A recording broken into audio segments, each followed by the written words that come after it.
छत्तीसगढ़ के मुख्यमंत्री भूपेश बघेल ने आज भेंट मुलाकात कार्यक्रम के तहत नवगठित जिले शक्ति के हसौद नगर में स्थित रेस्ट हाउस में विभिन्न विभागों के अधिकारियों और सामाजिक प्रतिष्ठानों के प्रमुखों के साथ समीक्षा बैठक की और इस मौके पर उन्होंने कहा कि शक्ति नया जिला बना है और लोगों में इस बात का उत्साह है कि जिले की स्थापना और प्रथम अधिकारी बनने का सौभाग्य आप लोगों को मिला है। उन्होंने अधिकारियों से कहा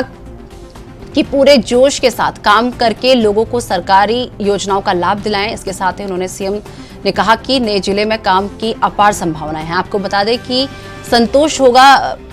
कि मैंने नए जिले का गठन किया है। हमें नए शक्ति जिले का विकास तेजी से हम करेंगे और इस जिले के विकास में पैसों की कोई कमी नहीं होने देंगे। इसके साथ ही मुख्यमंत्री भूपेश बघेल ने यह भी कहा कि बारिश का मौसम लगभग बीत चुका है। अब पुराने स्कूलों की मरम्मत का कार्य फिर से शुरू कर दिया जाएगा और स्कूल की मरम्मत और रखरखाव के लिए मैंने 500 करोड़ रुपए की मंजूरी दी है। इस तरह से सड़कों के निर्माण और मरम्मत का काम भी अब युद्ध स्तर पर शुरू हो जाएगा। हमने दिसंबर तक सड़कों को दुरुस्त करने का लक्ष्य रखा है और इसके लिए राशि की कोई कमी नहीं होने दी जाएगी। इसके साथ ही सीएम ने अधिकारियों से कहा कि सभी गौठानों में गोबर की खरीदी हो, कोई भी पंजीकृत किसान और पशुपालक गौठानों के लाभ से वंचित न हो सके।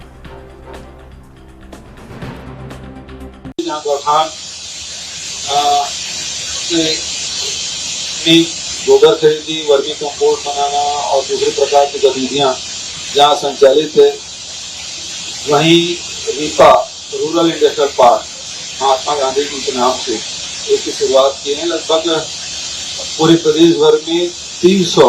हमने स्वीकृति प्रदान की है और इसके लिए 600 करोड़ रुपया बजट में प्रावधानित था और उसे हमने रिलीज भी किया है। और प्रत्येक ब्लॉक में कम से कम 2 औद्योगिक पार्क इस साल शुरू करेंगे, जिसमें हमारे नौजवान साथी हैं, वो चाहे समूह में हो चाहे व्यक्तिगत रूप से छोटे मोटे उद्योग लगा सकते हैं। जैसे दाल मिल है, तेल मिल है, हालर है, मसाला पीसने मशीन है, ये सभी स्थापित कर पाएंगे और बहुत सारे इस प्रकार से छोटे छोटे उद्योग लगा सकते हैं ताकि जो बेरोजगार नौजवान है उसको रोजगार मिल सके। और इसके लिए वर्किंग सेट, पहुंच मार्ग, पेयजल, बिजली जैसे जो सुविधाएं हैं वो हम लोग उपलब्ध कराएंगे। देखने में ही आता है कि गांव में हमारे बहुत सारे ऐसे युवक युवतियां हैं जो खुद का उद्योग धंधा करना चाहते हैं, लेकिन उनके पास जमीन भी होता है कि जमीन सड़क के नजदीक नहीं होता है, पहुंच नहीं होता। यदि जमीन उपलब्ध भी हो तो फिर उसका डाइवर्सन, उसकी बिजली, पानी, सेट ये बनाते उसको सालों लग जाता है। और इसी बात को ध्यान में रखते हुए रूरल इंडस्ट्रियल पार्क निर्माण का हमने निर्णय लिया है ताकि ग्रामीण क्षेत्रों में भी ये रीपा स्थापना हो, लोगों को रोज खुद का लघु उद्योग लगा सकते हैं, छोटे स्केल के उद्योग लगाएं, लोगों को उसके कारण से रोजगार भी मिलेगा। और जो हमारे जो उत्पादन है, चाहे कृषि उत्पादन हो चाहे लघु उपज संग्रहण हो, इससे जुड़े हुए उद्योग यदि लगते हैं तो निश्चित रूप से किसानों को जो उत्पादक है, संग्राहक है, उसको ज्यादा कीमत भी मिलेगा और लोगों को रोजगार।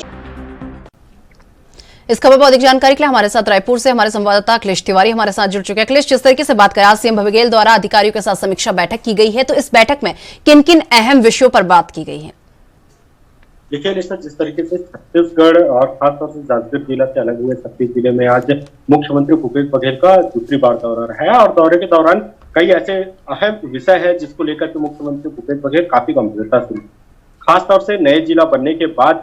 जिस तरीके से निर्णायक फैसला लिया गया है, खासतौर से युवाओं को लेकर के एक बड़ा फैसला लिया गया है कि रूरल इंडस्ट्रियल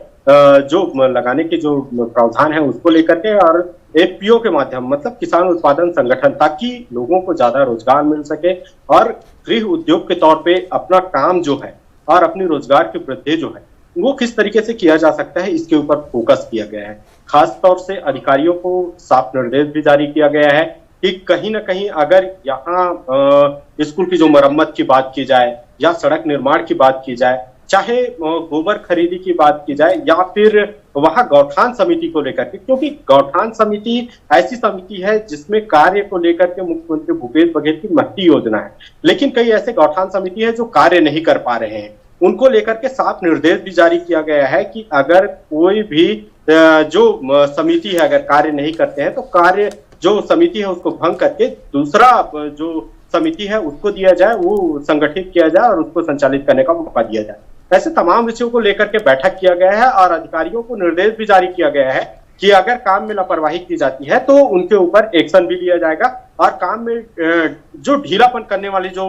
अधिकारी हैं, खासतौर से ऐसे क्षेत्र में जो, क्योंकि रोड का मामला सबसे बड़ा निकल करके सामने आया था, बीजेपी जोरदार हंगामा भी की थी, इससे सबक मिलना चाहिए और ऐसी स्थिति में जो सड़कें बरसात के बाद ध्वस्त हो जाती हैं उनको मरम्मत 2 महीने में करने का सिस्टम लागू किया गया है। अगर ऐसी स्थिति में नहीं होता है तो ऐसे अधिकारियों के ऊपर भी कार्रवाई करने के निर्देश हैं।